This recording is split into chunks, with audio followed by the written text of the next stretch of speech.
Je n'ai pas eu l'occasion moi-même d'avoir justement cette sensibilisation par rapport à mon corps, comment je dois l'accepter, comment je dois le voir, à savoir aussi le consentement, aussi j'ai jamais appris ça, même le plaisir que je peux me procurer avec mon propre corps, ça on l'apprend tout seul.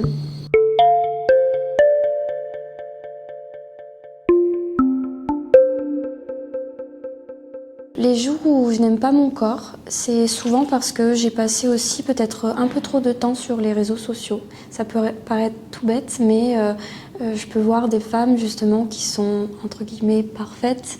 Et c'est vrai que là, j'ai tendance à me sentir moins bien si je passe un peu trop de temps et en me disant oui, mais elle, peut-être que elle plaît plus que moi, ou peut-être qu'elle se sent mieux dans sa peau, alors que je sais pertinemment que ces réseaux sociaux sont c'est presque de l'imaginaire finalement, et quoi qu'il en soit, on a le corps qu'on va avoir, on va tous vieillir aussi, et je pense que voilà, j'essaye d'avoir la personnalité la plus en accord avec moi-même pour pouvoir être bien justement dans mon corps. Je vais suivre beaucoup d'influenceuses qui parlent de leur rapport avec leur corps, et quand elles sourient et quand elles assument aussi leurs défauts, elles sont belles, ces femmes-là.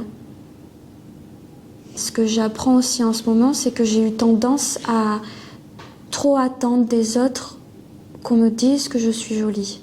Et d'ailleurs, je pense que c'est très culturel, parce que de se vanter de son corps, de son visage, c'est quelque chose qui peut paraître très égocentré, mais de se regarder dans le miroir et de dire qu'on est jolie, qu'on se sent belle, qu'on se sent bien, finalement, c'est à partir de ce moment-là, quand on s'accepte soi, qu'on va rayonner auprès aussi des autres. La confiance en soi, même l'estime de soi, va permettre à ce que on paraît aussi jolie aux yeux des autres. Mais pareil, encore une fois, il faut l'accepter pour qu'on renvoie une image aussi positive.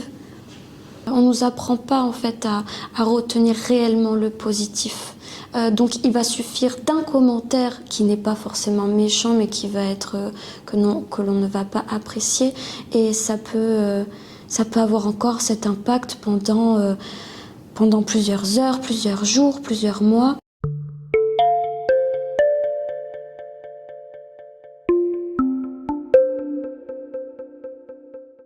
À partir, je pense, de 14 ans, non, même 13 ans, j'ai pris de l'importance parce que j'ai vu que les hommes pouvaient me regarder différemment dans la rue. Même à peine 13 ans, où j'ai commencé à me faire draguer ou klaxonner.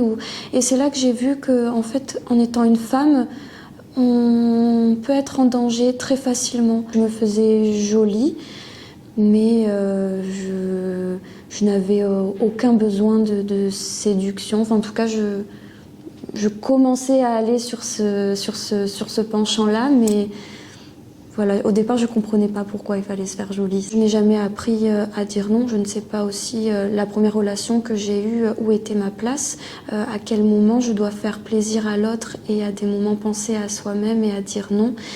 J'ai eu beaucoup de pression aussi par rapport à ça. Je ne savais pas que la pression qu'on pouvait nous mettre pour un rapport sexuel n'était pas correcte. Pour moi, on me culpabilisait à des moments si je n'avais pas envie de faire l'amour. Et du coup, ça m'arrivait de le faire pour faire plaisir à l'autre. Mais je n'avais aucune conscience que ça allait avoir des répercussions sur la suite. Et notamment, quand j'ai réussi à me séparer de cet homme-là, je suis allée vers une relation beaucoup plus saine. Mais j'ai eu énormément de blocages par rapport à ma sexualité. Quand on m'a fait prendre conscience que les appels que pouvait me faire mon corps étaient une alerte, finalement, je l'ai écouté. Et je l'écoute. C'est le premier qui va me dire que je ne suis pas bien dans telle relation. Il faut que je sois complètement en accord avec ce que je suis et ce que je ressens. Et surtout ne pas douter une seule seconde de ce qui me fait ressentir. Si je ne me sens pas à l'aise, je pars. Si je n'ai pas envie, je ne le fais pas.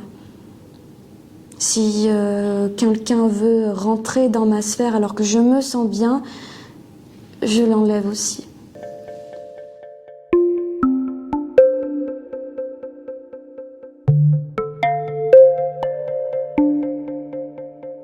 Ce que je peux dire, c'est que notre corps nous appartient, qu'on est libre de faire ce que l'on veut, tout en respectant. En fait, finalement, c'est que le respect de soi-même qui doit être le plus important. C'est l'acceptation de soi aussi qui va régir ces choses-là, de ne surtout pas se forcer à faire quoi que ce soit, mais que ce soit d'un point de vue sexuel ou d'un point de vue de relation ou de communication. Vraiment, si on n'en a pas envie ou qu'on ressent que notre corps n'est pas d'accord avec ça, c'est de l'écouter et de ne surtout pas se forcer. Et si on est en accord avec notre désir, avec notre plaisir, sans se cacher, c'est ce qui est le plus important, et surtout de s'écouter soi.